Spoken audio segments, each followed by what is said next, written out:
sa'yo'y isang putik, larawan mo'y hilalaki.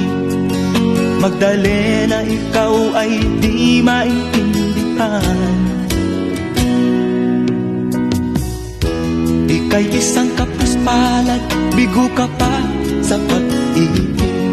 Hindi ka nag-aral pagkat walang pera, kaya ika'y napasukan kung sa mapinihapat pa. Mula noon binansagan, kalapating mababa ang lipat. Hindi mo man ito nais, ika'y walang magagawa, pagkat kailangan mo mabuhay sa mundo.